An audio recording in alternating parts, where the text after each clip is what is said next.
if you deliver value and you don't ask for stuff, it's a common misconception that the squeaky wheel gets the grease. It does, but only the bare minimum. It's essentially, you're going to put enough grease on that squeaky wheel to make the squeak go away today, right? And you know, I agree with you 100%. The people, in order to complain the loudest and the most frequent, you have to have time in your day to do that. And the people that are really moving the needle are often too busy running their business to come to you.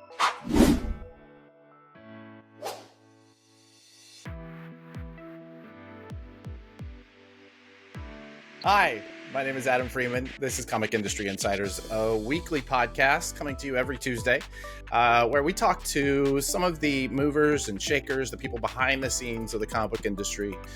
And our goal is really to not only just get to know them as people and how they got to where they are, but also get to know some of the tips and tricks and learnings that they have along the way that you can use in your career or your business in comics.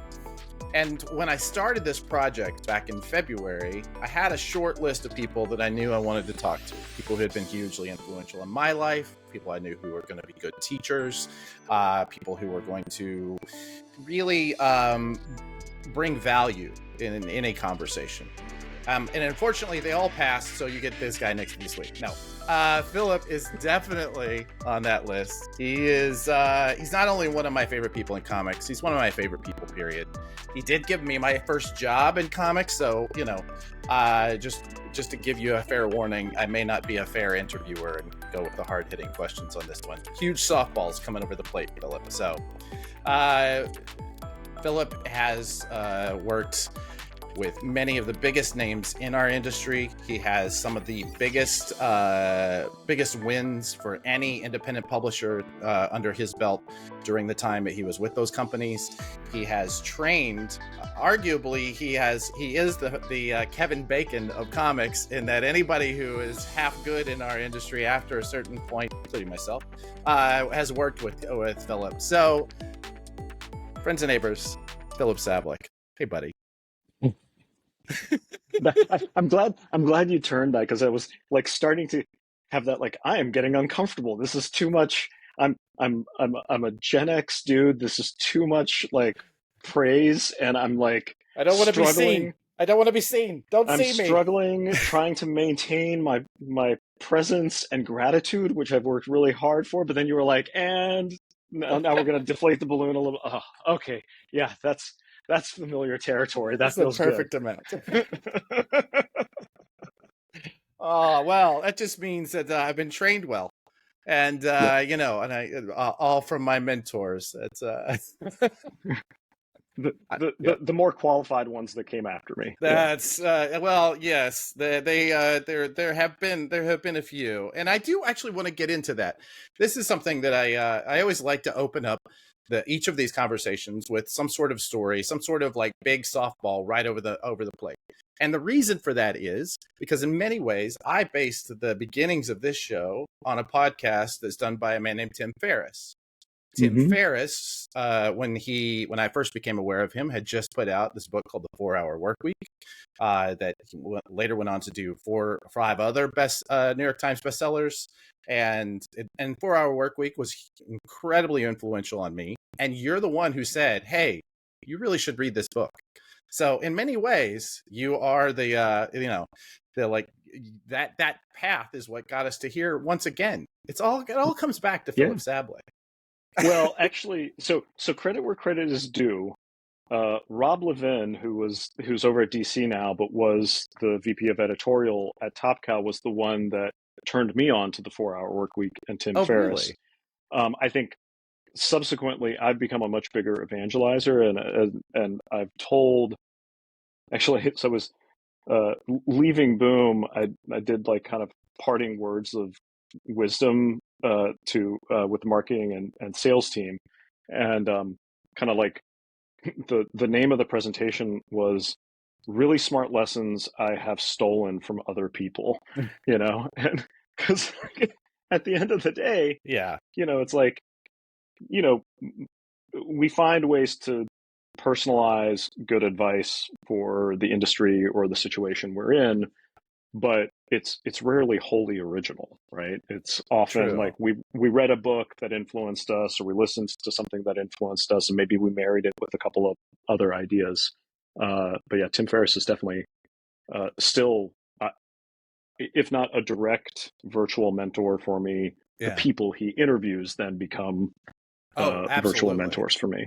Absolutely. So many people that I have later, I've heard this phrase, parasocial, like Hmm. mentors, right? So Hmm. these people that you feel like you know, but you don't really have a social relationship with.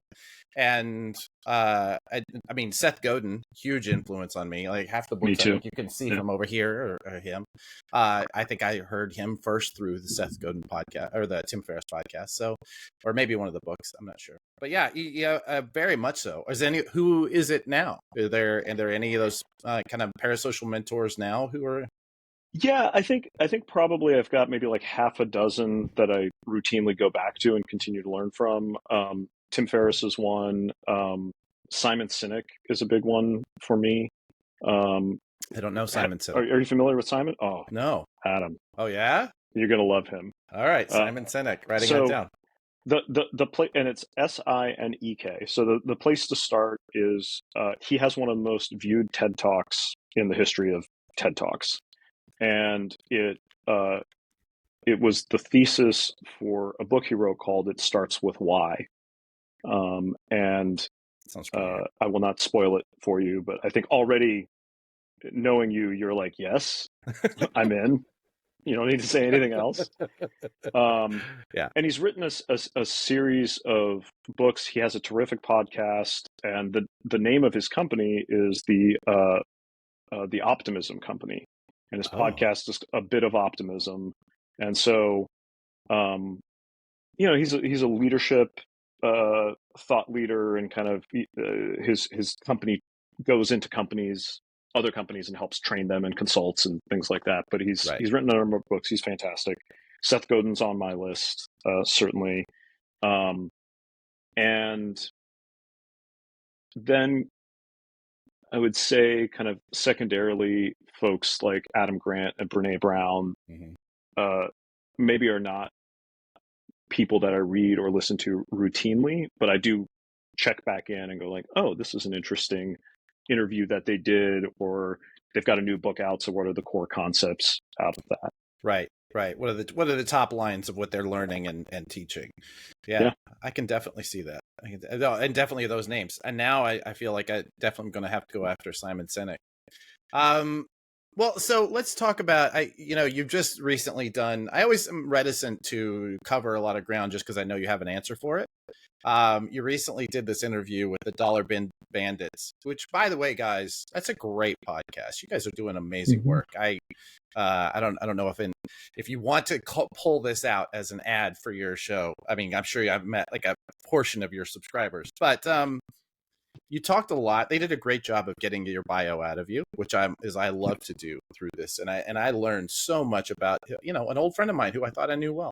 Uh, let's talk about your time as a kid, as an artist, both in high school and then into college, as a comic book artist, and I loved you talking about that story. Let's go ahead and let you tell the story about the moment you realized it wasn't going to work. Yeah. So the abridged version is that, as you indicated, for maybe folks that haven't listened to the other interview, I my desire to enter comics was to be an artist, and I had been self-taught and practicing since I was in middle school. Got into the Maryland Institute College of Art, which is in Baltimore, um, into their illustration department. And at the time, outside of SCAD, there were no like college courses for comic books.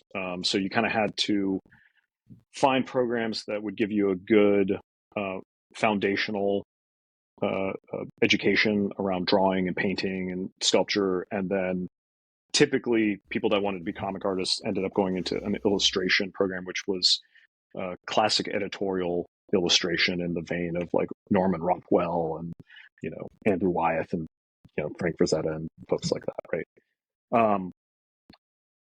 So the thing about art school, anyone that hasn't experienced this, is imagine that when you take a test, instead of taking the test and handing it to the professor who then hands it to a teacher's assistant that grades it, then you get it back. And maybe you have a conversation with the professor about where you went wrong. If it's like not a empirical test, right? It's a persuasive test or an essay or whatever. In art school, the tradition is you do a project and then everybody comes in and pins it up on a wall. And then you all sit there and now I'm going to earn you your mature rating. Everybody else shits on your work. It's called a critique. Yeah. And it comes from like salons and things like that. And I barely just missed the era where the professors and the students would all sit in a circle, pull out a cigarette and like light and start, light the cigarette and start talking. So it's great for building a thick skin. Right. And for depersonalizing how people criticize or approach your work, because you can't be defensive. You have to just kind of go with it. And you have to learn how to filter like, okay, this person doesn't really like me, so I need to take their feedback with a grain of salt. This person is consistently too nice, so I need to, maybe amp up what they're saying. This person's actually not that good. Right. So yeah. Right. Yeah. But or sometimes, and this is true in comics too, it's like this person isn't that good at executing, but they have a brilliant mind and they understand, the science behind art. Right. Right. And those people become editors. Right. Correct. If you're lucky, they understand art. That's where they go. Right. Yeah. Right. But yeah, I mean, there is that old joke of those who can't teach, right? Sure. Because understanding the thing and executing the thing are two different challenges. So I think the story you heard that I'll get to is your final thesis project is the same process. You work on this thing for, a semester. Oftentimes it's a series of illustrations, and then you come to the last week or 2 weeks of school, everybody pins it up, and you spend a long time critiquing it. And it was May of 2000, and I'm sitting in my final critique of this illustration course, and I'm looking at all the art on the wall, and I had, this moment of clarity where it was looking at, I think there was 25 people in class, and I looked at it and I said, wow, those 5 people are so much better than me. And, these 5 people, I'm definitely better than those folks. And then somewhere in that 10 or 15, there I am. Yeah. In the middle, in the median. And by the way, funny comic postscript, one of the 5 people that was way better than me is Aaron Campbell, who went on to do Infidel and now Hellblazer over at DC, I think most recently. So I thought about that and thought, well, I am not going to be the person that out of school gets work based on the sheer brilliance and talent of the portfolio that I show. And I was paid close enough attention that I knew that the other ways to get work where you had to be fast so that you could hit a deadline. And if people liked you, they would hire you. And I thought, well, I think I probably can hit a deadline. I've been doing it in college, but it's different to do it for work. And I had done an internship where I was like, the deadline thing, yeah, I feel pretty good about it, but that is not, my fastball down the middle. But people seem to like me. Okay. So the kind of two options I saw were I either pack up everything, move to New York, live in a shoebox, subsisting on ramen and maybe Kool-Aid, right?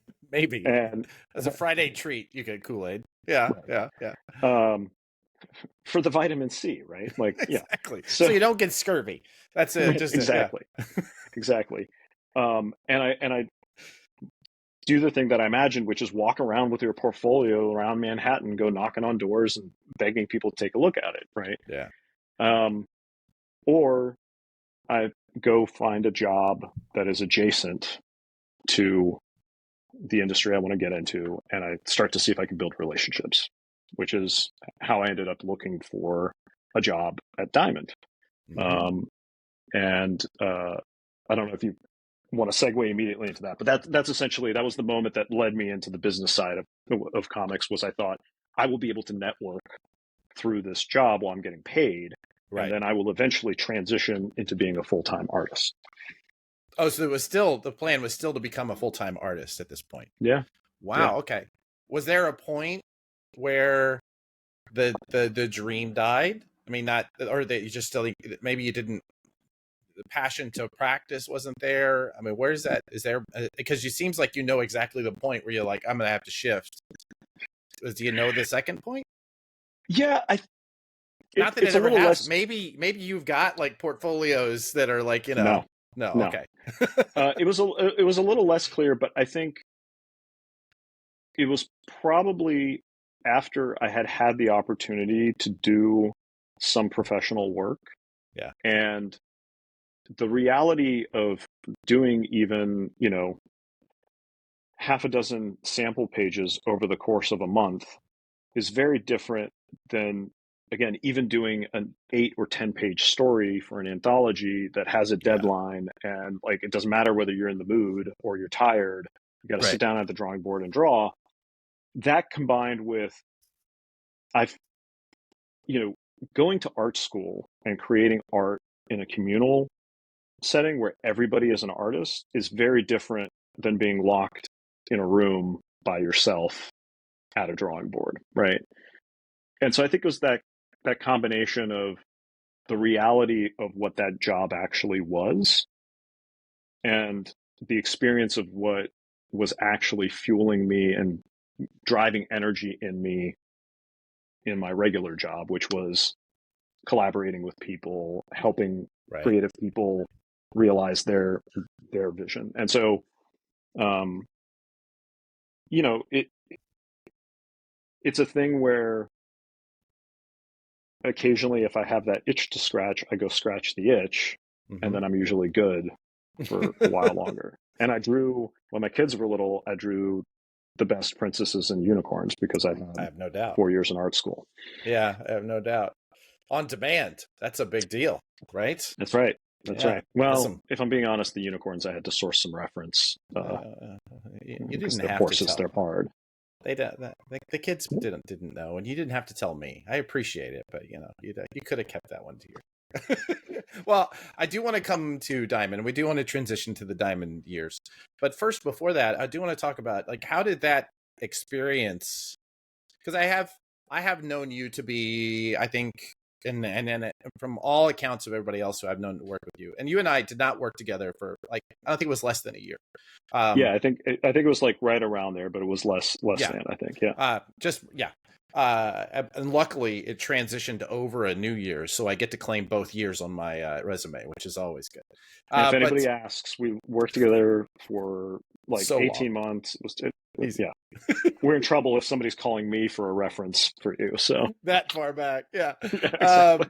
yeah. That's I mean, I'd probably be getting a government job at that point, right? This is a background check level. I talked to the last 5 people he worked for, but I'm still on the fence. So I decided to call you. What do you think? Anyway, um, so but how so but I say all this to say you have someone has a reputation that I can corroborate as a leader, a good leader, right? You do that part that you do value so well, which is working together and coordinating Mm-hmm. teams, that kind of thing. Does any part of that experience of art school and that very particular style of learning, does that come into that play for you now still? I think art school comes more into play relative to there's have you ever heard kind of the logic behind project managers in tech? Like the idea that there's the engineers and Mm-hmm. there's the sales team, Yeah. and there needs to be somebody that acts as a translator between the two sides, Yes. right? And I That's do actually think, how I set my company up. Actually, as I have right, people who handle admin stuff and handle retailer calls, and then there's me who does, like, I'm out there doing sales and bringing in clients, and then doing the consulting. But I have project managers who do the most of the work. So yeah, right. yeah, Yeah, so I think that's where art school comes in is I think it gave me a language and a comfort in speaking with creative people, so that when I'm negotiating a contract or when I'm explaining a marketing or sales strategy, I inherently can put myself in their seat yeah, and think about what are the things that they would be concerned about, or you know if there's an idea that needs to be presented and there's two ways to present it, I know this is the way that they'll be more receptive to, based on kind of the things that creative folks how they process the world, right? Um, the leadership thing, I think, came more from um, earlier earlier in my childhood. I did swim team and I did youth group, and in college I pulled together a graphic novel club. I think there was something about maybe being this undiagnosed but slightly hyperactive kid who had a lot of ideas and yeah. who was very excited about stuff. And when you want people to join you in your ideas, you have to figure out a way to, build consensus and get people on board. So I think that's more where that comes from. That's funny. I mean, I resonate so deeply with that. I think in many ways that's when my background in sales is because of just that, right? So many ideas, so many things we can Mm-hmm. try, so many ideas that, like, really excite you and want to push you forward, and all you have to do to convince other people to help you build this thing is just get them as excited as you are, you Right. know. um yeah, And, yeah, and then what's funny is as you become an adult, and to bring it back to Simon Sinek, one of the books he wrote is called "Good Leaders Eat Last," and he has a whole thing of like we all, I I think, typically get into leadership because we have some ambition, we have ideas we want to execute, we uh, we can see, particularly in a corporate world, it's like, okay, if I want to increase my earning potential, I'm going to need to put myself in a leadership position, right? But I think good leaders, and as we mature, we realize that leadership is actually an act of service, and that it becomes less about your idea and more about how am I facilitating the best idea, yeah, right? yeah. Absolutely, absolutely. And how I do remember having to learn that lesson of losing that ego in order to find the success that you're looking for as a team, right? Right. It can't be my idea if my idea wasn't close to the good one, right? I Right. think one of the best things that I ever learned from Dinesh Shamdasani was he would come into a room and say, all right, here's the problem that we're trying to solve. We need some idea that does this, kind of. I'm not sure. Here's the bad version. And because it's always easier just to argue with the bad version of that idea. Mm-hmm. And I'm not saying that's I, why we ended up naming a company Bad Idea, but I'm also not saying so. for what it's worth, I often use that too, Yeah, yeah, and because it not only it that approach does a couple things, right? It breaks the ice on the intimidation of don't be the first person with the idea. right. As a leader, you are saying, I don't think this is the solution, which then creates space for other people to come up with the solution. And you're showing vulnerability that I'm not afraid to look foolish in Yeah. front of the people that are reporting to me by giving the bad idea. Yeah. Yeah. Exactly. TM. Too late. Sorry. Do I owe Dinesh a nickel now? What? Yeah, you have to. I mean, unless you already did the licensing agreement, which I don't know, man. It's you gotta work that up. Actually, knowing Dinesh, I probably owe him like an original piece of art that I don't have. So It's okay. You have some back there. I'm sure right, you can handle it. Okay. All right. So coming out of art school, you end up at Diamond. Do you think you end up Diamond if you don't grow up in Baltimore? Is it locality? I mean, is there a version of Philip that ends up in, I don't know, Aspen Studios or something? Yeah, I think so. So I didn't grow up in Baltimore. I grew up actually in Southwest Virginia. Oh, excuse me.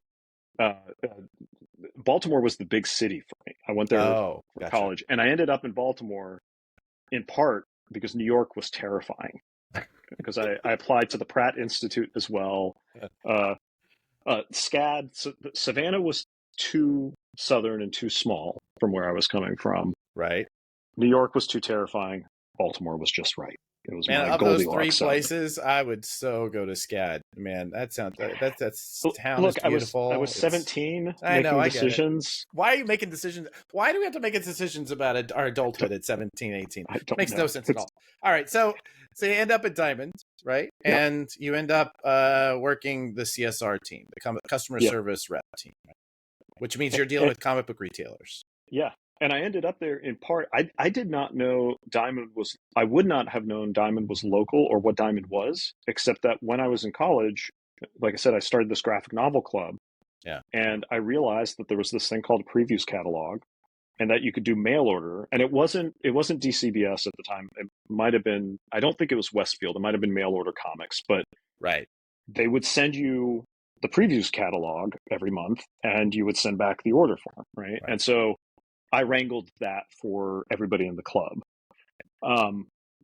And it was, I was an early adopter of the internet and was very active on that. And so I started looking for jobs and I was looking for comics and I saw Diamond and I recognized it.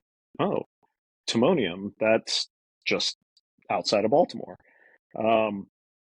And my logic was literally that I was graduating with a fine arts degree, which qualifies me for nothing.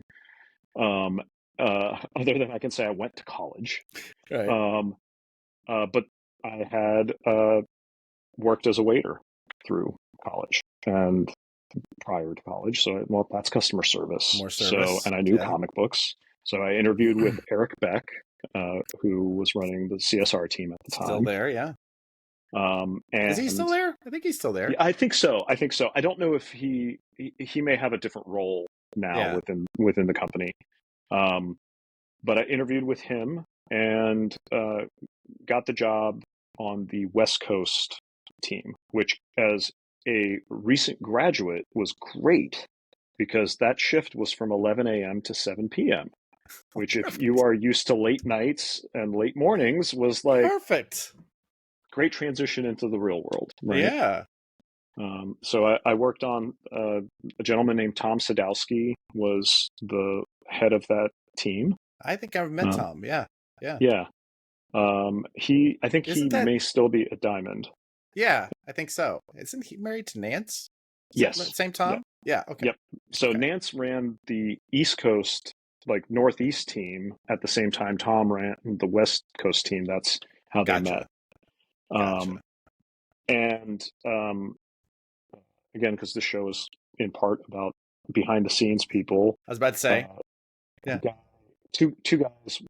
So it's a combination. Our careers tend to be a combination of right place, right time, good luck, fate, whatever you want to call it, and then people identifying something in you and giving you an opportunity. Right. Right. And the reason I mentioned Mark and Cliff is when I came in with no experience, I trained with these two guys and they were the number 1 and number 2 customer service reps in the entire company. And they were polar opposites. So Mark I don't know if you know this, Mark was this was his day job, but he was a local theater actor. And Yeah, I think I knew that. so imagine somebody that was like all empathy, all emotion. My favorite thing about Mark is in my first week working there, he comes back from lunch. And back then, you would come back from lunch and your voicemail, there'd be like, 5 to 10 messages from retailers who had called you during the lunch break that you needed to call back. And so you'd listen to the messages and then start calling people back. And so I hear him sit down. I hear him put on the headset, dial into the voicemail.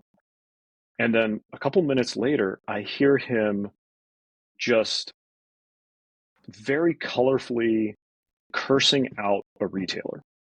Like, you stupid MFer, don't you ever speak to me that way again. And I'm here like a weekend. Is this guy like I heard this guy was really good at, is he gonna get fired? And Mark, if you're listening, I apologize if in any way this story is embarrassing, but I find it incredibly endearing.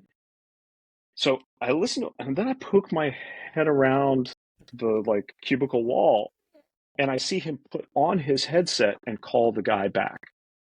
So what he had done is he had purged all of the emotion and had his internal conversation with the guy out loud, and then was able to pick up the phone and call him and say, "Hey, how's it going, man? Yeah, I understand you're really upset. I'm sorry, that you're feeling this way. Let me see what we can do to get this fixed." Right? And Cliff was the polar opposite. He was a former military guy who like was buttoned up in the most professional way. He was a man of color, so in Baltimore, so he was like in a corporate environment, so he was just like well spoken. Everything was like fitted to a T, and his relationship with the retailers was professional. Like, Mm-hmm. it was never personal, but he was incredibly effective. And so those were my two trainers. And then once I started, I sat in between them. So all day long, I had mentoring happening for that full year because I would just listen. And I would listen to how they would sell things, which was completely opposite. And I would Yeah. listen to how they dealt with, problems coming in from retailers and how they managed their workload. And by the end of that year, I we had like a sales competition in the CSR team. So publishers back then could pay Diamond to have the customer service reps. I'm sure you remember this very Inside fondly. sales. Yes. Yeah. Yeah. But it wasn't inside. So there was Oh, inside no, it was the sales, inside sales team that would but call specifically with a sales right, call, and then there was the sales reps who would say, "Oh, by the way, I have something for you." right. So Yeah, there yeah, was like as a publisher, you could pay like a smaller percentage yeah, to just have the customer service team have your stuff on a list. And as it was like organic and it made sense, they would pick something from the list and pitch it. Right. yeah. But inside the CSR team, uh, I can't remember now, is the top three or the top five earners every week would get like a bonus. It was a pittance, but when you're making less than a pittance, the pittance is very nice. It means that you can buy lunch that week out, right? Yeah. Um, uh, by the way, they don't really have them anymore, but for any elder retailers listening to this, whatever you thought customer service reps at Diamond were getting paid that warranted the level of abuse you gave them, Oh my it God. was a fraction of that. I have It no was a doubt. fraction of that. I have no doubt. Um, so, but yeah, anyway, I don't know where I was going with this other than to say that I feel very fortunate because within 6 months, I was trading for the number 2 or 3 spot. Like Mark or Cliff would always be number one, but I would, routinely get in there and beat one of them. And it was, I think, because I took the best of each of them and I folded it into my approach to customer service. That's a really fantastic story. I love that. I want to dig into that. I do want to talk about how that has affected you once again. But before we do, let's talk about the shift in our distribution in our world, right, in the direct Mm-hmm. market. Um, So that was the standard. The standard was you had someone you could call. I had Mark Squirick for the longest time until he got promoted to do something else that I'm sure paid so much better. The and if you were angry, if you were having a bad day, like this person would take your call, even if you were abusive, right? Mm-hmm.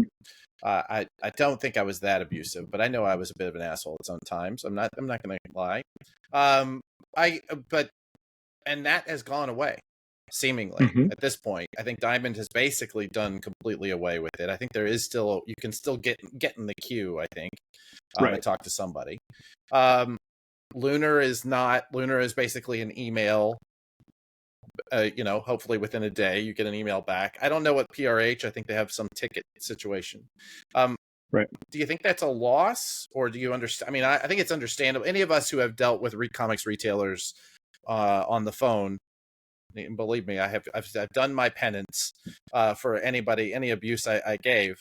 Uh, do you feel like is that a loss for our industry, or is it just understandable and that's just the way things go? I think that anytime you change something, there is something you are losing, right? And the question becomes, is the thing that we are losing more than the benefit that this change is making, right? Because Yeah, nothing is like, or rarely are things a pure win, right? sure. Um, so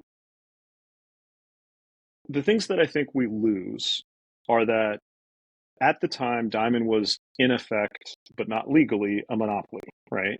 Right. And so I think one of the things that the CSR team did at its best was it humanized Diamond, right? So here's this monolithic entity that dictates all the terms for you as a retailer, but you have this relationship with someone that, like, I for many years, and I think the first time I met Brian Hibbs, he was like, "But you're one of the good ones," like there was always that kind of like.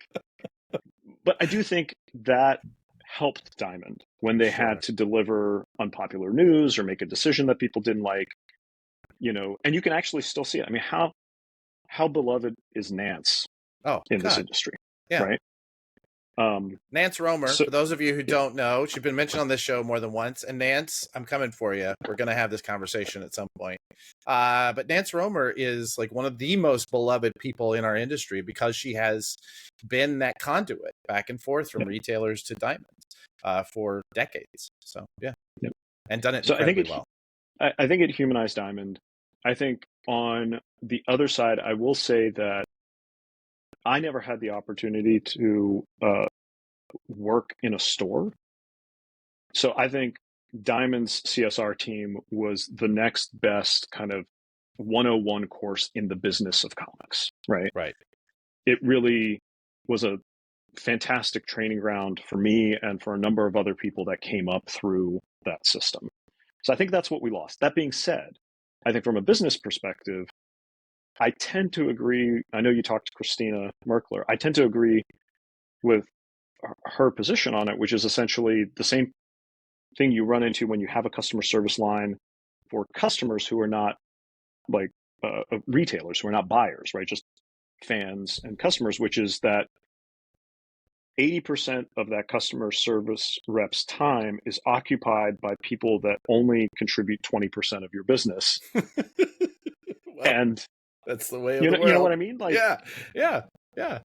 so I do think from just a pure like expense versus like what is the benefit of this, it's rarely the people that you want to take care of or that you feel like you should be putting in that extra TLC with Yeah. that are actually tying up those phone lines.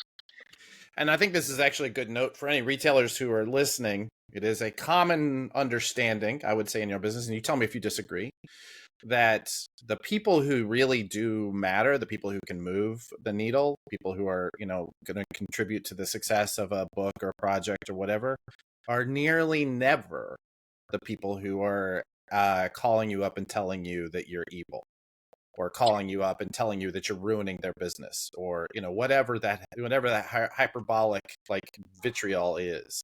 It's just never the same people. you know I can't think of Yeah. I can't think of a market leader that would act that way.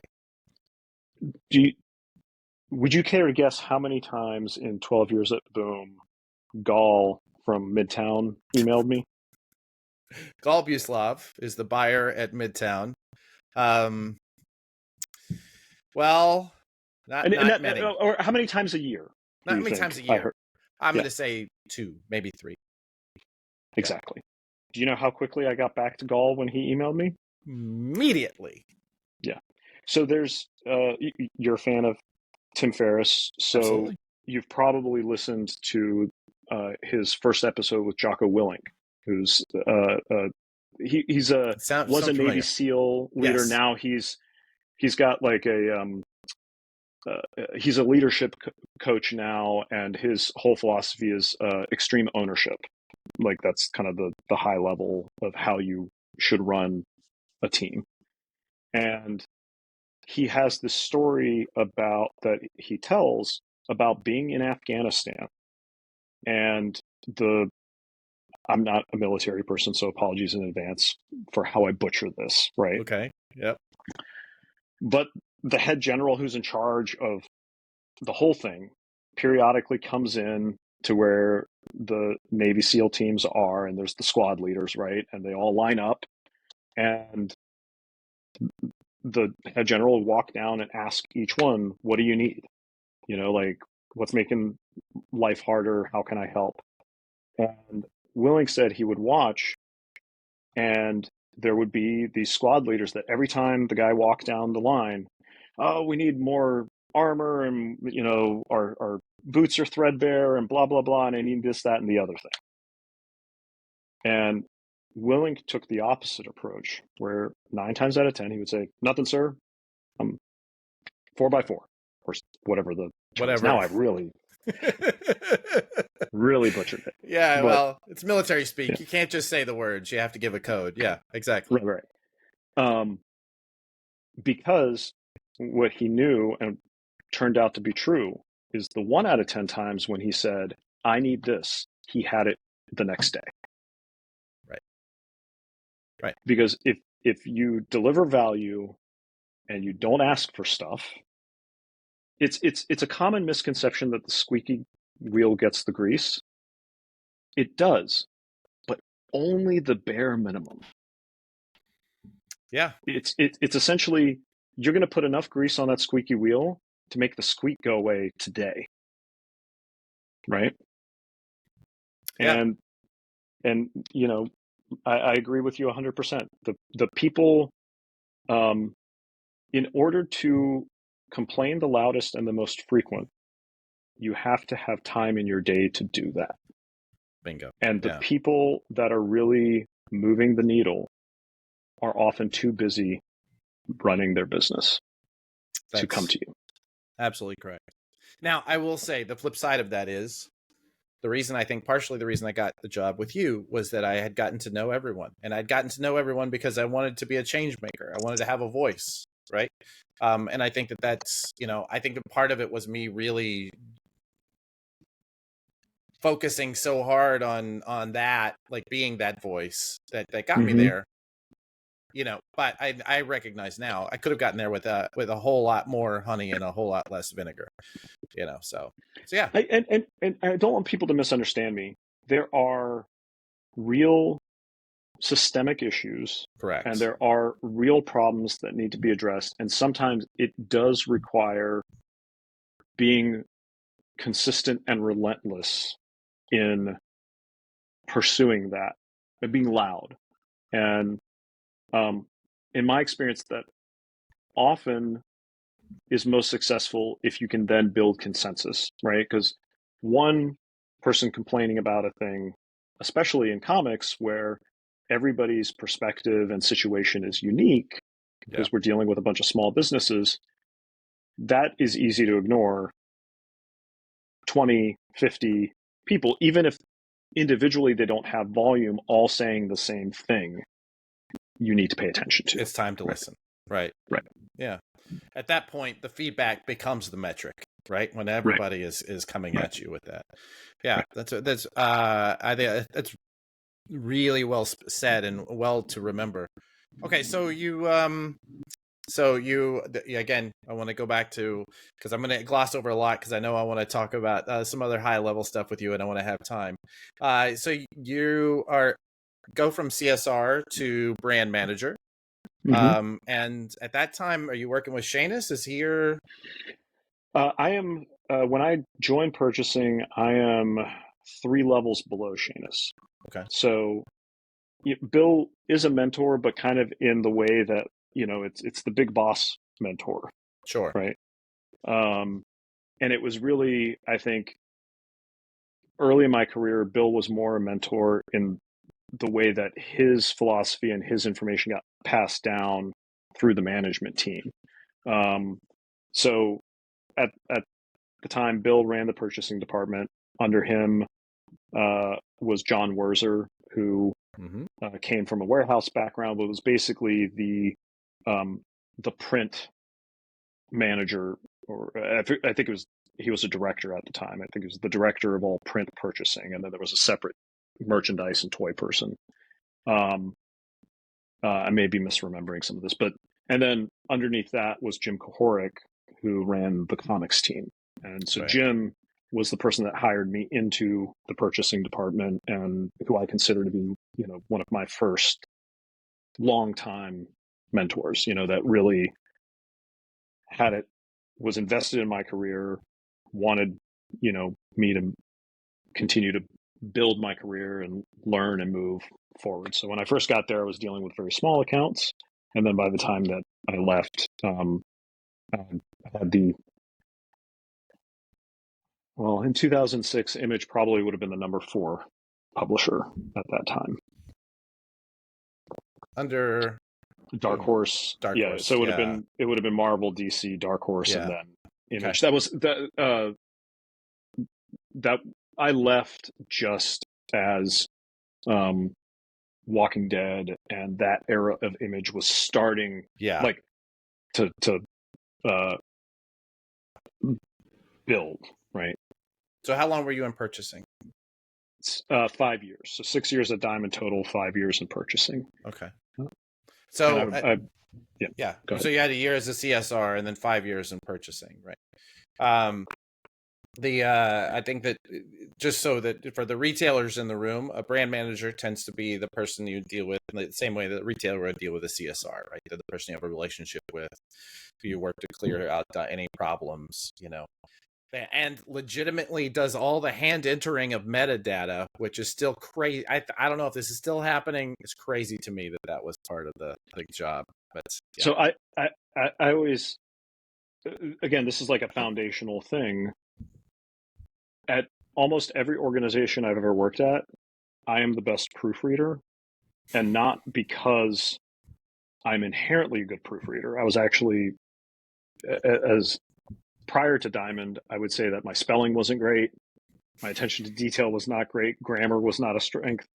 But when you have to hand enter, hundreds of items into a database every single month, and then you have to proofread a 500-page catalog every month, you get that's your 10,000 hours. It comes real quick. Um, so Yeah. yeah, that was, and yeah, it was an interesting department because, again, because Diamond was a in practice, or in effectively a monopoly. The department was called purchasing, but it was not a true purchasing department, right? Because in a true purchasing department at a distributor or like a chain retail, the that role would be a buyer, and they would be making decisions of what to put in the catalog, and um, how many, like what kind of position to take on it, right? The thing at Diamond was that because it was the only place to go, Diamond actually had I would argue, a very lax, like, what are we letting into the catalog policy, because there was always kind of like the danger of getting blasted online that you had rejected something. So Right. really the bar was, is this professional quality? And if it was, we were probably listing it in the previews catalog, which, you remember as a retailer, it's like, why is this thing in the catalog? Yeah. Yeah. Why am I looking through a Pages and phone book, pages and pages. right? I can imagine Um, it's probably gotten, I don't know for certain, but I imagine that's even gotten less. I mean, I don't know if they'd be, yeah, if they're going to let something in that's not professional, but they need volume, now more right. than ever. And so really you were like, is this professional? Do we think we can sell enough of these to where it makes sense to cut a PO, a purchase order? Right. And at the time, uh, I think by the time I left Diamond, that floor was $1,500. And at which point below that, Diamond would lose money issuing the purchase order, which for a comic back then, an independent comic, you're talking about, 1,000 copies, Yeah. right? So if you're If you could selling a sell a thousand thousand copies, copies, you could get into the catalog, right? And the other thing that made it not really a buyer position and more of like a publisher liaison position was that the way that the direct market works is it's pre-order, yeah, right? So you don't have to guess how many copies need to go up on the shelf. The retailers tell you, and then you pad it by 5%, 10%. Maybe if you're feeling really excited about something, 15%. yeah, yeah, I can see that. I also will say John Werzer. I remember when Valiant came in, we came in under Shanus. When he stepped down, John Werzer stepped in for not very long. And I remember this Mm-hmm. because I had my only meeting with him. He was telling me about this guy who works with him named Tim Lanahan. And he joked about how, he always felt like you're always training your replacement so that you can Mm-hmm. go do something more interesting.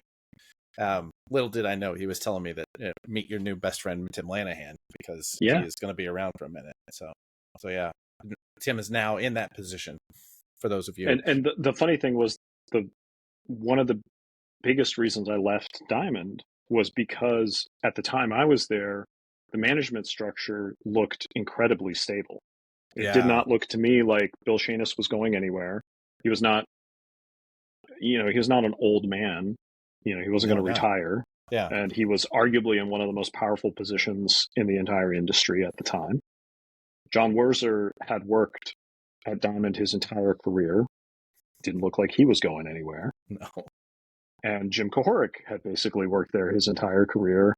And I knew Jim wanted to move something. So like, yeah, here are the seats that have to empty for me to move forward. This doesn't feel like it's going to happen anytime soon.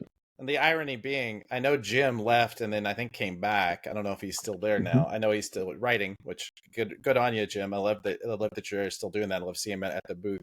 But John Werzer ends up leaving, and you could have been Tim Lanahan. Is what I'm saying. Tim and I joke that he is alternate me, right? That That's he was. exactly right. Yeah.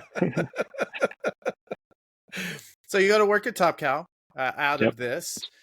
At this point, and that's you had only there for like 2 or 3 years before you hired me, right? I don't think you were not very Yep. long. So I joined in 2006 in August, and I worked 18 months from Baltimore.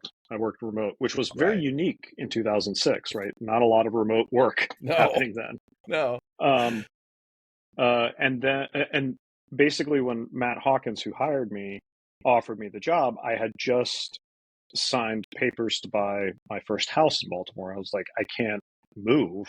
Like, I don't have any equity in this house. I'm going to lose my shirt if I try to turn around and sell it. Yeah. And he was like, okay, that's fine. You can work remotely. And then 18 months later, he called me and said, would you like a promotion to publisher? I was VP of marketing at the time. And I said, yes, that sounds very exciting. Great. Yes, It's like, please. okay, the catch is you have to move to LA. Yeah, that'll do it. That'll do it. Yep. So you what time? What year? When was this? 2008 was when I moved to LA in Okay. March. Okay. Yeah, I remember that. And so I guess it wasn't that long that I think I got invited to my first barbecue at your house. So you were Yeah, doing a and good I job. think I first met you and your ex during a store visit because I think I was Sounds new right. to LA and Mel Kylo had moved out with me at around the same time. So we were both new to the area and we're like, well, let's like build a local network of store owners that we know. So that's where we were driving around and drove out to Santa Clarita and Yeah, And, and here and we and are. actually, I don't know if I've ever told you this, but I think in 2008, Brave New World was like my favorite store that I walked into. In terms of like first impressions, I was just like, this is awesome. Like it was Aw, because like I walked into, there were other stores in LA that I do have a great deal of affection for. Some of them looked exactly what I expected a comic shop to look like. sure. And others, uh, I walked into, I'm like, this is a little too cool for me. Like Yeah, it's a little too LA. I'm sure And I could guess and which one those are. yeah, Yeah, yeah, yeah. and I felt like your store split the difference very well. It Awesome. felt in inviting. It was well stocked. It was like, with that upstairs section, and this I was like, Yeah. oh, this is like I want to go explore in here. What's going on over here? Well, that was the year that we won the Eisner. Actually, 2008 was that location in that layout. So yeah, it was. I will say I'm incredibly proud of what we built during that period. I just wish the world had not gone to a recession. Had that not happened, who knows? I might still be working on my eighth or ninth location. And Me too. I might still be a Top Cow if that, not yeah, for right, exactly. the recession. I think it's this is a really good opportunity for me to say, suck it, Ed Greenberg. Favorite. I love Collector's Paradise. Yes.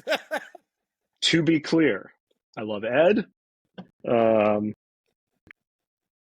Yeah, I but I'm know. just I saying know. that like that was kind of like the first time. And again, Oh yeah. I put this in the context of um, in Baltimore, oddly enough, did not have a lot of stores when I was living there. Mark Nathan, who owns Cards, Comics, and Collectibles, was kind of the place you went. Mark's another person that early on, you know, championed me and like I introduced believe me to it. people.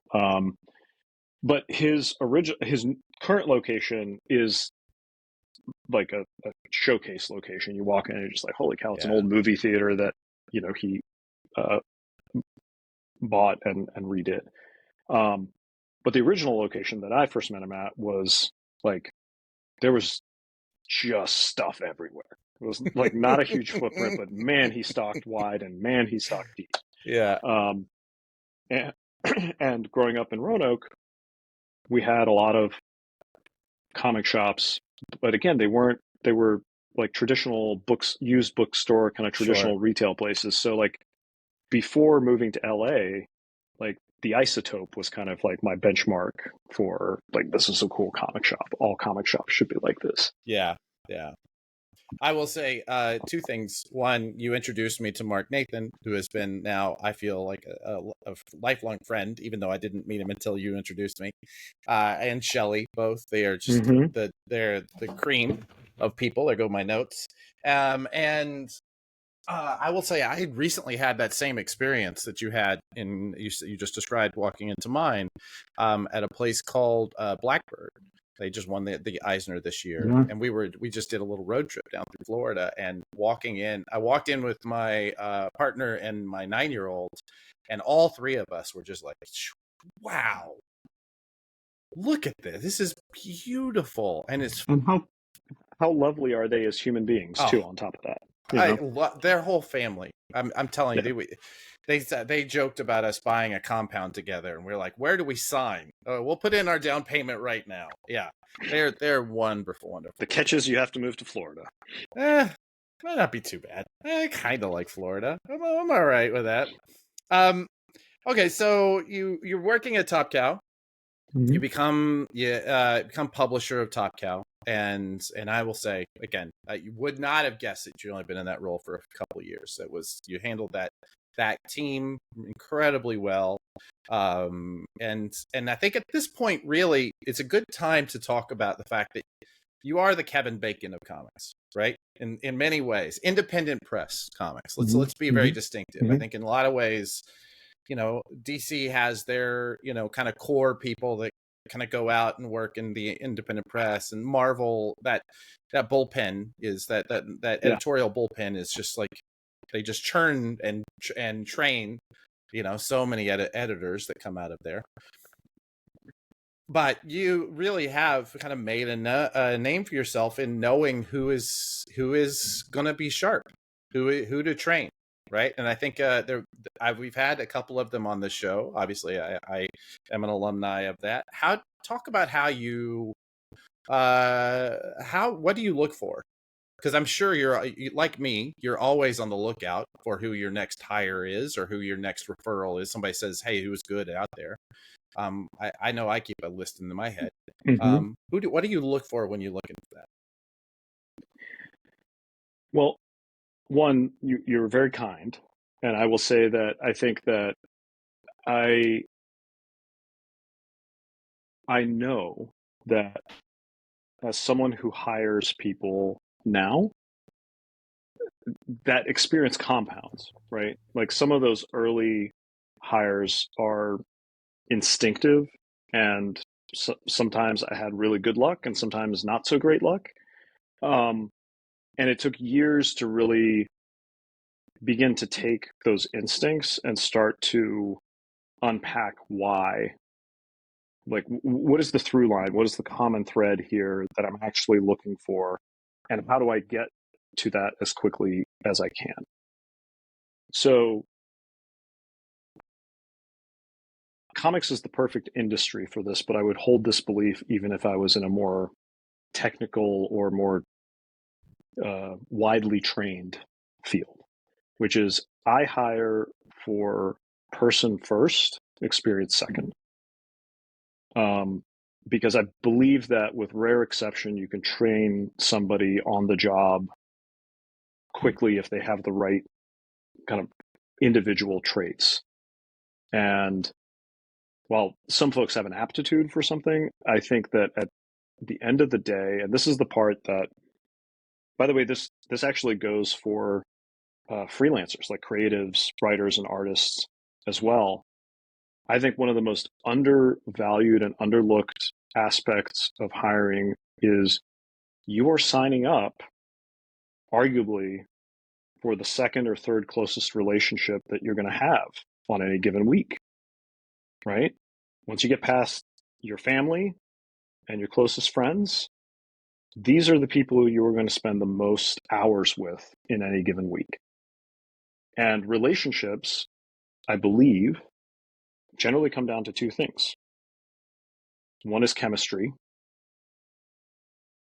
Do I want to be locked in? I think you did an interview recently of like, or no, this wasn't you. I apologize. This was another podcast, but somebody was saying that the way they picked their business partner was they asked themselves the question, could I sit through a cross country flight with this person? It's good. I think that's a little light, personally, but it's, Yeah. you're going to spend a lot of time, and in any work business environment, there are going to be difficult moments, right? And so that chemistry is really important. I will add the caveat that the bad version of this is you end up with a company of people that are like you. Yeah. And the lesson that I also had to learn the hard way several times is that, and Whitney Cummings, who's a comedian, I think said this in maybe a Tim Ferriss podcast, just to keep coming back to that. But she said, as somebody who hires, you have to learn the difference between the type of personality you are attracted to and the type of personality that is actually good chemistry for you in the long run, right? Yeah. And early on, like you'd have a great interview. Oh man, the conversation's great, and this is going really It's like a well. great first date, right? Right. Yeah. And then you're like, right, this is like, hello mother, hello father. This is why I'm responding to this on like a chemical level, right? Um, but I do think that, I've said this to writers and artists, is the easy part is actually the technical piece of it. Like learning how to structure a story and draw a thing, that is a trainable skill, right? you still have to put yourself in a position and have enough self-awareness and have enough social skills to where you're somebody that an editor actually wants to talk to. Yeah. Because you're going to talk a lot if you're A doing it lot, right. Yeah. right? So I think that's one. And then the second thing is I look for signals that the person is curious, that the person has drive, like that there's a work ethic there that they, and drive can be a competitive nature. It can be, I hire a lot of A students, like, Yeah. Yeah. uh, People have something to prove, people who want to win. yeah, Yeah. yeah, yeah. I joke often, like uh, my, the folks that I've hired that have been the most successful, the Venn diagram of people that are also going to beat themselves up way more than I could ever criticize them is like a complete circle. It's just like, yeah, I like, the ones that are like, uh, Well, I don't know how you know, successful I actually am, but being in that, like, that is, I encapsulate that because I can tell you right. everything I did wrong during the period that we worked together. I could list it all right now. Me too. Like, and again, that's no, and not you. I mean, Yeah, like no, I yeah, look back on that period and I see all of the mistakes I made and all of the missteps, and those are all valuable learnings, right? As long as yeah, you are self-aware enough to look in the mirror and say, I fucked up here, and how do I make a change so I don't do that again, right? right. Um, so those are the things I look for. Um, and I'll give you a couple examples of like those aha moments where I hired somebody based off of like that one of those signals. One of them, actually, I won't repeat because it was in Morgan Perry's interview, Yeah, or and the story she told about pitching weavers, right? yeah, And I was like, man, if you can pitch weavers, you can pitch anything. And the passion and the level of kind of insight and thought that she demonstrated in that moment was like, oh yeah, like the training, the leveling up of this it's gonna be cake, yeah. no problem, right? There was another situation where I was doing an interview for someone that eventually ended up working for me as an assistant, and um, she was still in school when she was interviewing, so she was in Los Angeles finishing up her degree at Emerson remotely, which is already like an interesting signal, right? Like you're doing your final semester outside of campus in internships, like balancing course load, which is why I called her in. But I don't know, she was 20, 21 at the time. That person doesn't have a lot of experience. So I'm going through the interview and, asking the questions, and it's fine. It's a fine interview. But I was looking for like, what's that signal? And I get to the interview and to the end of it, and Cornelia is her name, and Cornelia had asked to reschedule the interview. Originally, it was supposed to happen on a Friday, and this is a first interview with the president of publishing, and she's she she's reached out rescheduling. and Yeah, she's asking if she could reschedule to Tuesday earlier in the week. And I yeah. said, okay, fine. And so I get to the end of the interview and I ask her, I'm just curious, why did you ask to reschedule the interview? And she said, oh, I play in a competitive Quidditch league, and my team is going to the national finals in Florida, and I have to fly to Florida on Thursday or whatever. So first I'm like, okay, explain competitive Quidditch to me. I've seen Harry Potter, but what does Yeah, that mean? yeah. And so she, explains it. And then as she is getting ready to walk out the door, I go, hey, one more question, Columbo style, one more question. What position do you play? And she turned around and looked at me, and her entire face changed. And she said, I'm a seeker. I score. Oh, shit. And I was like, Yeah, in my hired. head, I went, you're hired. Which, by the way, is now why in every interview, Yeah. my final question is always, is there something that you want me to know about you, or a question you wished I had asked you that there was no organic way to introduce into the conversation? And that's my opportunity for the person to tell me that they're a seeker and they score. Yeah. Yeah. Yeah, that's good. That is really good. All Uh, right, uh, hang on. uh, That right there. That's my LinkedIn clip there. That's it. We're gonna play that one over and over again. That's really good. Um, yeah, I'll give you one last thing because yeah, I know a lot of this podcast is about like passing on like learnings, right? yeah. The other thing that I do to find good people here's the real secret of why like I'm good at hiring is because I hate firing people, and I've had to do it way more in my career than I ever anticipated, and way more than I would like. And Mm-hmm. it is first and foremost the a conversation that no one on the receiving one ever wants to be on the receiving end, right? For that person, it is the worst day of that given week or month, unless they're looking to get out, and then maybe it's like, oh great, I get severance. But for most people, it's the worst day they're going to have for a good period of time. But I it is the thing that I hate most about being a leader, and specifically a boss in like a corporate setting. And it destroys me for like a week, like days leading up, days after.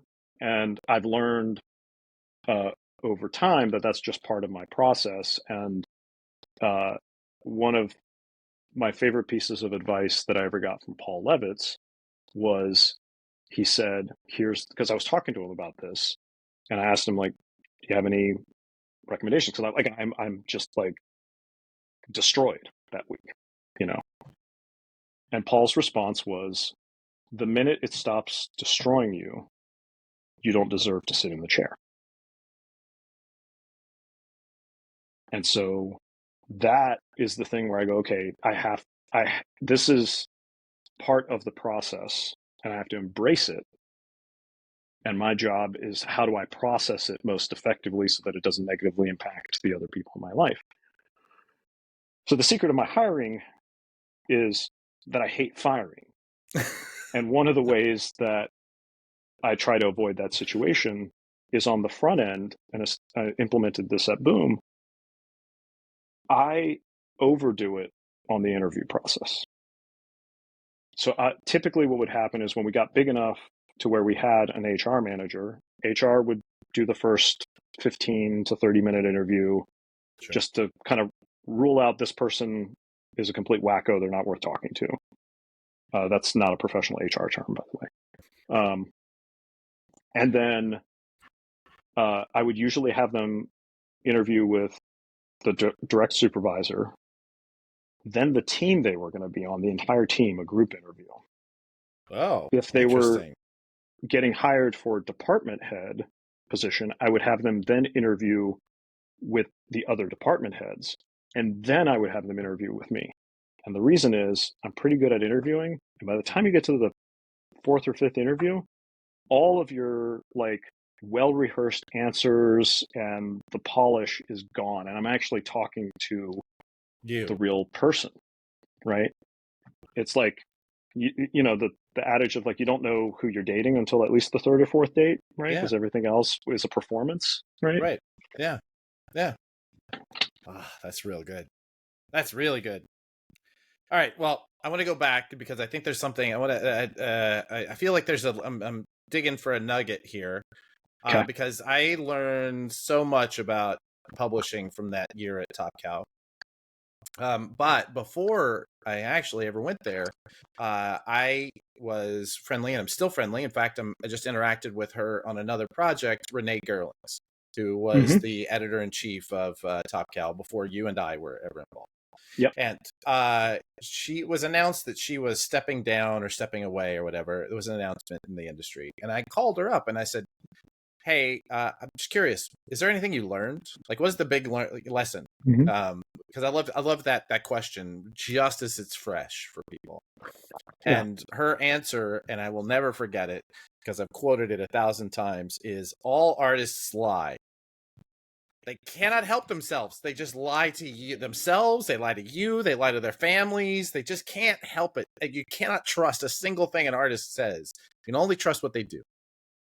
And she just, I mean, it was so fresh and violent for her, but like it has stuck with me, and it's true. It's you know, for them, this is they see the world through the art, and sometimes they can't let it go. And sometimes they think it's there and it's not there when they sit down. And sometimes they're just pros and they just like are going to whatever, Mm-hmm. you know, but Yeah. they can't be honest with themselves and still do this work. So I say all of this to say, I can remember how frustrating it was because at the time that we were in Top Cow, they were one of the few studios that still had a bullpen, right? Where artists would come every day and they would sit and work together. I nearly said play together because there was a lot of video game playing going on. You just said every day. Every day. And I will tell you, like I've had this conversation with Chris Johnson, who came out of that period, who I, you know, I was lucky enough to introduce to that, and he kind of came up in that group. But tell me about any lessons you gained. I mean, because that's a studio run by an artist. Mark Silvestri is an artist at his core, and he does value that relationship with those bullpen. What does that teach you about the process of what we do, which is unique? I mean, we're creating art for commercial purposes, and you and I are not. Well, you are an artist, but you and I are not the artists that are doing the work. I'm maybe I'm just looking for you to like, you know, balm my own frustrations, but yeah. I think I don't know that I would have been able to articulate this right after I left Top Cow, but I think 2020 hindsight, the two big lessons I took from Top Cow, and this is genuinely without judgment, is one, everything in life comes down to incentives. Like behavior is dictated by incentives, right? And an organization's culture starts at the top. And so Mark created a studio, and again, you know, I don't think he would disagree with this because I've heard him say similar things, and people around him have said similar things. Mark created a studio because he wanted to have people near him while he was drawing, right? Because he wanted that camaraderie, because he wanted the energy from it. And at a certain point, because he didn't want to draw the backgrounds, right? Like, and which that is a very valid way to apprentice and learn the craft of being a comic artist, right? And a ton of you just need to look at the pedigree of those artists that came out of there. Oh, it's, you know, you're studying at the feet of the master, and if you're learning how to make sushi, you're going to spend a couple of years learning how to toast the seaweed, right? Like, yeah, or make the rice or whatever, you know. But also, when you have an artist and a creative person at the head of the company, the incentives at the company are going to reflect that. The culture is going to reflect that. And so I think whatever frustration you and I felt was because we had picked the wrong organization to do the thing we wanted to do. There it is. You're absolutely right. Yeah. Frustration is ultimately reality not matching expectation. And more often than not, it's the expectation that's unrealistic, not reality. Right? Dude, you're blowing my mind. You're absolutely right. Yeah. I hadn't actually thought. Yeah. Yeah. Thank you. All right. Well, I'm looking at the clock and I'm already feeling pressure because we have already gone past the midway point of the time that you have allotted. Thank you for taking the time, and we haven't even gotten into what I was hoping was going to be your Boom exit interview. So let's talk about Boom. You're at Top Cow, and what? Ross Ritchie just calls you up one day and says, "Hey, you wanna come over and play?" Yeah, the little bit of context there is I had known Ross since he started Boom, and actually even before that, because I was the person that at Diamond that picked up the phone when he called to set up the Atomica account Mm-hmm. when he relaunched Atomica with Dave Elliott and Gary Leach. And I think that was 2005, 2000. No, Boom was 2005, so this must have been 2004. And uh, this is one other little important thing um, that I think is a lesson that I've taken with me, which is when you are in a position to do things for people, you will have a lot of friends. It is important to pay attention who calls you the week after you no longer can do anything for them. Yep. And the people that called me the week after I left Diamond to go work at Top Cow were Larry Young from AIT Planet Lar, Alan Payne, who at the time was at Tokyo Pop, is now at Dynamite, and Ross Ritchie. And when I moved out to LA, Ross and his wife were part of our LA community, our friend group, right? Same for So we Alan. I had, remember going to a dinner at your house with Alan and his wife. yeah, Yeah. yeah. So all And this to Larry say that, Young, I swear, there's two or three things I quote on a regular basis that I'm sure I stole from Larry Young. yeah, Larry's a little bit like the Velvet Underground of like early 2000s Yeah, indie comics, right? yeah, it's like one of those family trees where it all goes back to the Velvet Underground. Yeah, yep, Yeah, doesn't get yeah, enough credit for it, in my opinion. he doesn't, Um, and he will. I think he'll be the first to attest to. He also napalm some bridges. yep, We all yep, saw some of that play out in real time. Yeah, I know. yep, But I do genuinely like Larry. One of my favorite things every San Diego is to go sit in his booth and drink a cider and catch up. So yeah. he's a good dude. But yeah, um, So yeah, yeah. Sorry, I'm long-winded as usual, but Ross, yeah, called me up in early 2012 and said, "Hey, I think it's time you come over and work here for me." And at the time, I hadn't been paying close attention to Boom, so I was like, "Oh, that's cute. I like you got your little company. You're doing your things. That's cute." He'll tell you I said that, yeah, and he was like, "I don't think you've been paying close enough attention." I was like, "Okay, well, like, I'm not interested, but let's go have lunch and we could talk about it." So sure, that first conversation, he spent kind of resetting my understanding of reality of kind of how far Boom had come as a company, um, what was really working for them, what his aspirations were. And I think I said no to him 3 times, and then but when Ross wants something, he is very persistent and a big personality and mm-hmm. very convincing when he wants to make an argument. And ultimately, by the time he came back around the third time, I had come to realize that Mark and Matt, so Mark Silvestri and Matt Hawkins, had gone through the arc twice of trying to build Top Cow up into a larger studio, right? Yeah, Once in the heyday of Image in the 90s, and then again around the time that I joined, they had the Wanted Film, the Darkness video game, and the Witchblade anime. It was kind of like, okay, we're going to go and we're going to go do the thing. That's when you were there, right? yeah. And again, recession, right? So coming out of the recession, I think they were like, you know what? Maybe it's just better if this is a place where we can do our creative thing Do our work. and do our work and live a good life. And if a cool opportunity comes our way, we'll take it, but we're not going to go chase scale. Yeah, And I did about 6 to 9 months where I was like, oh, well, maybe that works for me. And so I was writing and I was like pitching ideas and I was doing some stuff.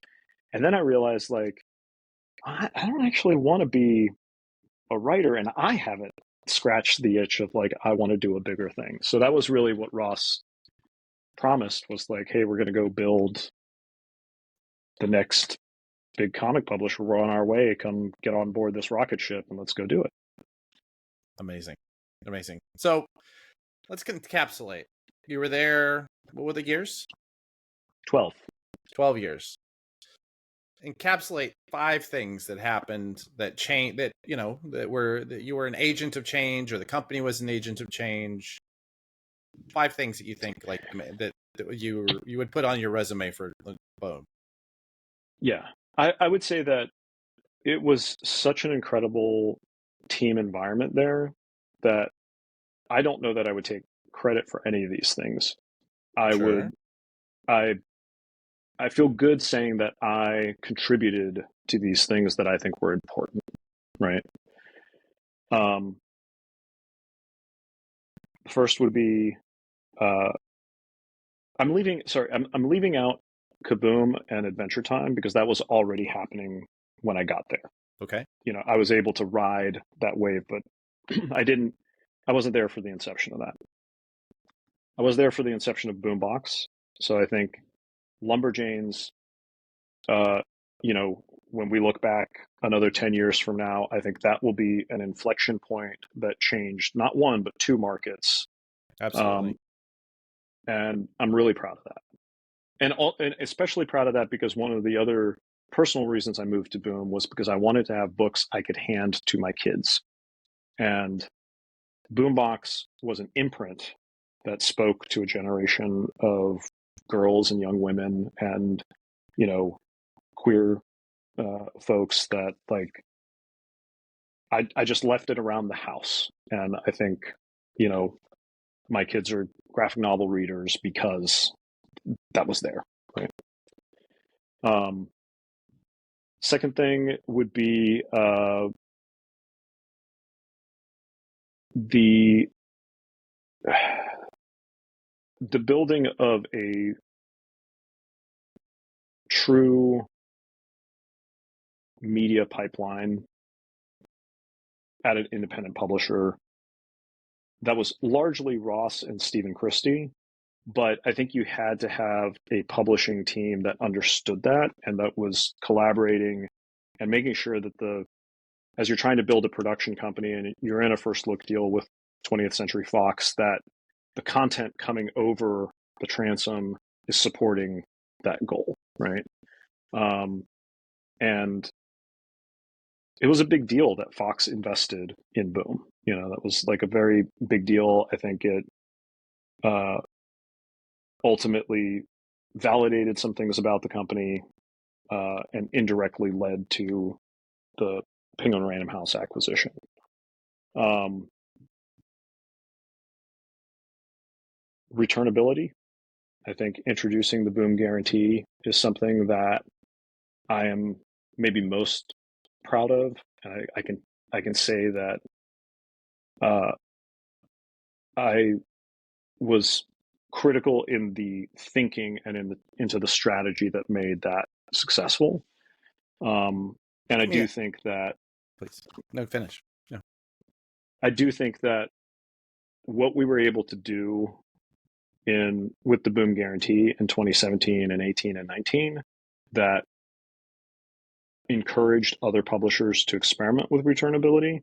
I don't know that we make it through 2020 without returnability being a thing that was accepted on single issues, and that I don't know that publishers would have been comfortable doing line-wide returnability for most of 2020 if we hadn't run the case studies prior to the pandemic. Yeah. No, I would agree with that. I'm always curious, and I don't know if I'll ever get insight into the numbers of what you guys saw. It, from the outside, it was hard to understand the math of that working. and still to this day, like I find myself a little suspicious of how that would work on a large scale, right? I can see how if you were working with a small group that, whatever, I remember at some point you had some sort of select stores that you were doing things with, but on a large scale, it just seemed to me like that would be just rife with people Abuse. misusing abuse. So being mindful of time, and maybe this will be a part two Maybe, down I the think road or a maybe, private yeah. conversation. But what I would say is that I think, as typically happens, people that then copied what Boom did copied the surface of it. Mm-hmm. And Mm-hmm. there was a very specific way that we approached returnability. And what you're referring to was the Innovators program, which didn't work Mm-hmm. and wasn't successful. But the guarantee program worked for some very specific reasons, and the return rate was very low. So our numbers went up, and we did not, like, whatever you think the percentage is, it's lower than that. All right. Okay. Which is why it worked, right? I trust you to tell me the truth. Yeah. I just am. Yeah. I guess I'm curious more than anything else to see what those actual Yeah. numbers were. Yeah. Yeah. Yeah. So then rapid fire last, because you Yeah. said Last five two. things. Last two things are uh, the run of originals that we went on starting in 2019 through, call it 2021. So maybe beginning with uh, Brian Azzarello and Maria Lovett's Faithless Mm-hmm.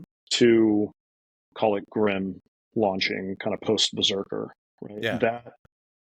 That run, I would argue, I would stack up against any creator-owned comic like Slate and kind of like sales track, maybe behind the two Image Renaissance, right? The original Image run and the 2012 Renaissance after the new 52. Wow. All right. Was that Yeah. five? And then the fifth one, the last one yeah. is, and maybe this will be a nice segue, is getting the company to a place where the largest trade publisher in the world wanted to acquire it. Whatever ultimately the result of that is down the road, I don't know.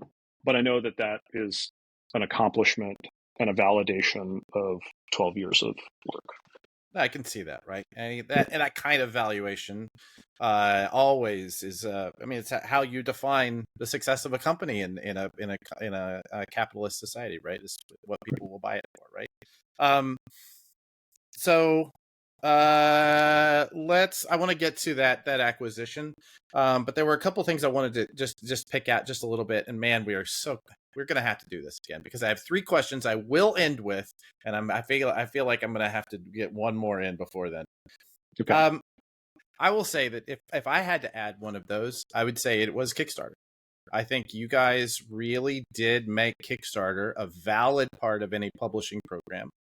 And I want to publicly say how much, as somebody who has been a supporter of the direct market and a follower and a studier of the direct market, I will say that what surprised me the most was how you found your way in on how to make something not only supportive of the direct market but almost even promotional too.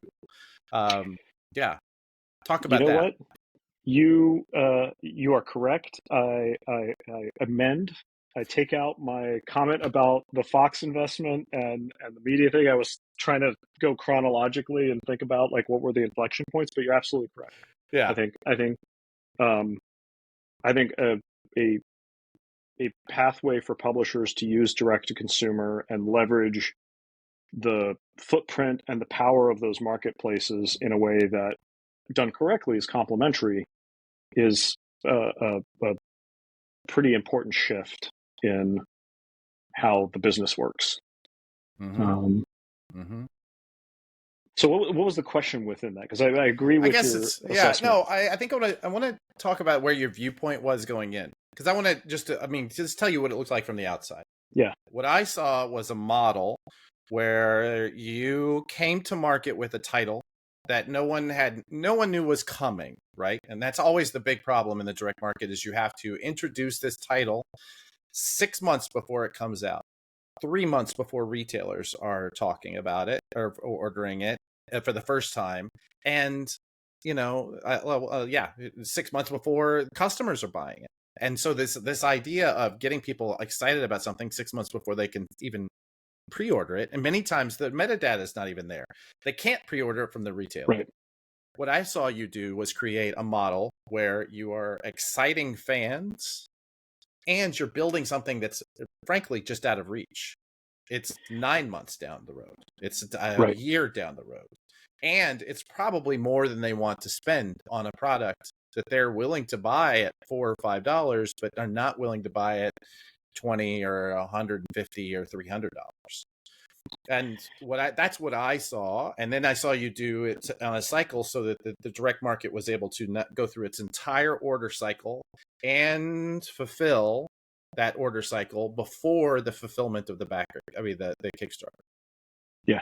Is that, because I don't know if I was just filling in those blanks for you, but yeah, I think that's very close. I think the key thing specifically with Berserker was the question we were trying to answer, or the problem we were trying to solve, is we had this rare opportunity to do a comic book with somebody in the single name club, right? So like name recognition, you can't, it's like, who's bigger, Oprah, Sting, like sure, Bono, Madonna. yeah.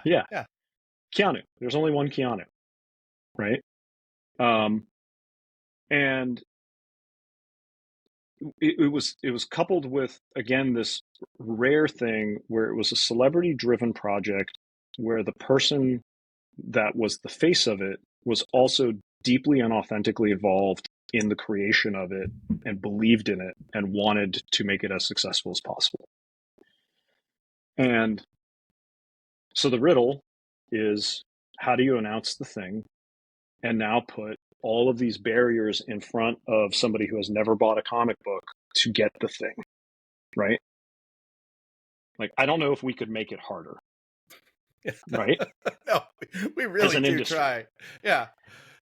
I've got like 3 clients right now asking me, why is it so hard? Can't we just fix it? I'm like, yeah, we can fix it, but it's hard, you know? So the solution we came up with was Kickstarter provided a vehicle, and I'm going to try to do this quickly because I know you got those other questions. I do. Yeah. Kickstarter provided an opportunity where you could announce and immediately say to that casual fan, go to this link, pick your option, enter your credit card information, forget about it. It's going to show up at your door. Yeah. And it's why we offered just the collections, because we also thought about that customer, and they don't want a fraction of a chapter. Yeah. Right. And then the rest of it is what you broke down, right? Which is, well, how do you protect the direct market? You make it windowed first, which then means that as long as you're being transparent and communicating with the customer, you can now cross promote. You can say, hey, this thing is coming. You've got the digital copy of the issue. We gave it to you for free. But did you know that there's 10, 20, maybe more variant special covers that you can go get? And here's how you find your local comic shop and all that, And I think the other thing that it did was it acted as proof of concept that there was an audience to a direct market that would have been understandably cynical about a celebrity-driven original comic, right? Truly. And we're not talking about, Keanu, yes, single name club, but he's not a huge star, right? This is not Brad Pitt. This is not like, I don't know who the big stars are now, but like, this is not somebody you would think of as could actually drive somebody in a way that other celebrity-driven books had failed. He was not bigger than them, is what I'm saying. I would actually maybe challenge that a little bit, okay, which I know you love to do. Let's go. Which is, I think that Keanu, the reason he's one of the most memeable celebrities on the internet is because, like, people both love who Keanu is and because he's so guarded about his personal life, are able to project all of their hopes and their dreams of who they want him to be on him. right? Yeah. And so I think one of Keanu's unique qualities as a celebrity is that people are really invested in him. Okay. And so Yeah. they're willing to follow him to like whatever he does. It's Sure. why, he's able to tour with Dogstar now and he's got his own motorcycle coming. Whereas like Brad Pitt, you're like, yeah, I like this Brad Pitt movie and that Brad Pitt movie, and I think he's a good actor and I think he's, devastatingly handsome, but like, Right. do I love Brad Pitt as a person? I don't know. Yeah. I'm sure people do, but I think that's the thing that is the other X factor there. All right. Well, we are mentally. I gave myself a clock where I got my 3 questions. I have to get to them, and it's really deeply unfair because I have another 6 questions about Boom, and we didn't even get to the thing that you're doing with Jamie Rich and Jeremy Hahn and Eric Gitter, and I'm so irritated by that because I was going to get you to tell me the name, and you were going to be irritated with it. You said it out loud, and oh man. So I will, if you would like, I would happily come back and do a part two. I think we should. At your convenience. I think we should do it post San Diego. Maybe while you're here for New York Comic Con. Maybe. That'd be great. All That'd be right. great. In person, hanging out. Maybe. A I don't know. glass of whiskey? I haven't done an in-person one because you have to set up cameras and lights and shit. I don't know. We'll see. All right. 2 questions I always ask, right? What do you think? I think you know this industry as well as anybody who has done it, right? What do you think is the biggest risk facing the direct market, facing comics in general, that is out there? What is the sword of Damocles over our head? I'm going to get a little philosophical, but I think it's the same one that has plagued us the entire time that I've been in the industry, which is a cynical sense that it's a zero-sum game and that there's not enough, right? That like our success has to come at the expense of somebody else's failure. So we're always fighting over the same pie. And I think that's true for publishers. I think that's true for retailers. I think, distribution, which we talked about, right? But I think I think it's cynical instead of optimistic, and you don't win by being cynical, I don't think. That's true. If all you're worrying about is never losing, it's very difficult to win. Right. All right. What gives you hope? Why do you keep doing this? You know the answer to this. Yeah, of course I do. The kids, man, the kids are all right. They're better than us. They're like, you and I talked about this a little bit privately in San Diego, but yeah, I look at the next generation of people that I've had the good luck and the good fortune to like spot the talent before somebody else, Yeah, and give them an opportunity. And yeah, and they've been on your show, and there are probably more that will come after, but that I think is what gives me hope, is that the generation of professionals coming up behind us, and this is true not just on the publishing side, but on the distribution side, on the retailer side, they are smart, they're incredibly hardworking, they are a hell of a lot more diverse than us, not just in their life experiences, but in their thoughts and their approaches. And they're not bound by the same things we were bound by. Like even just like the construct of like there's Marvel and DC, and then here's this little piece of pie that the rest of us fight over. Yeah. Yep. These are the children of manga and Oni Press and Dogman. Yeah, and Dogman, and yeah, Bone exactly. in Scholastic book fairs, Right, and Scholastic book fairs, and graphic novels being ubiquitous as a storytelling medium. Yeah, so I, so that gives me a heck of a lot of hope, and I guess maybe this will be the little postscript that'll lead into part two. But I saw my job at Boom in large part, to create those opportunities so that those people get in. And now with this new thing, I see a big part of my responsibility as how do I continue to try to put those people in positions of authority and decision making so that they can make those changes. Like John Werzer training your replacement, right? Yep. All right. Well, on your way out, is there anything that you wish I had asked you, or anything you want to share about yourself? That I think you and I could have gone 4 hours easily. So easily. Are you kidding me? This is a 6-hour podcast in the perfect world. This is it would be helpful if I was not so verbose. I see the same expression in my kids when I start to explain something that I gave my father. Oh yeah. And I'm just like, oh yeah. And then I tell them, but like I'm succinct comparatively, so you lucked out. You're welcome. You're welcome. No, I just look. This was a genuine delight. It would have been a genuine delight if we weren't recording. Yeah. I love you, man, and this is this is the stuff that you and I and people like us we love talking about. Oh right? yeah. This is the good stuff, dude. Get yourself a podcast. This is so much fun. Anyway. Where can people find you? Where can they hear the name of this mystery company of yours whenever it gets announced? Tell us the folks, because I know you were an early Twitter adopter, because I saw you at the urinal, couldn't stop yourself from scrolling through. How do they find you? Honestly, so my only public social media handle is on Twitter. It's Filip Sablik, at Filip Sablik on Twitter /X. Facebook, you can follow me, and some posts are public, but most of that is private. When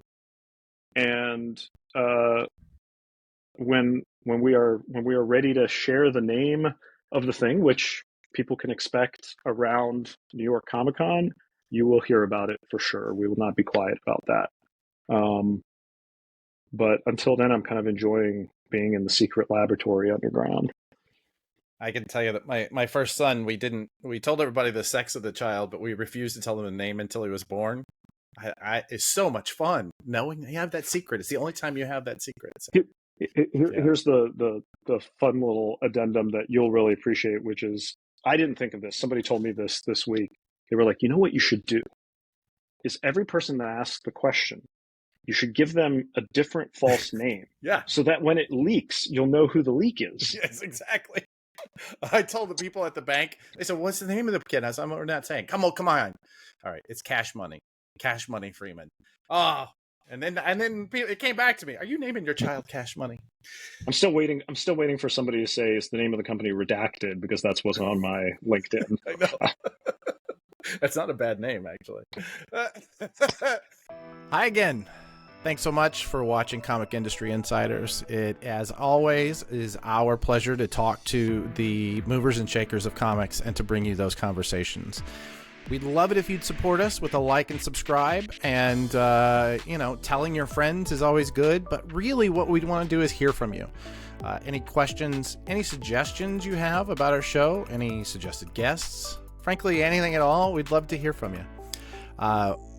Our producer is nearly always Stephanie Gerk, and our researcher is Anthony Militano, who makes me look much smarter than I am. All right, guys. Thanks so much. Namaste, y'all.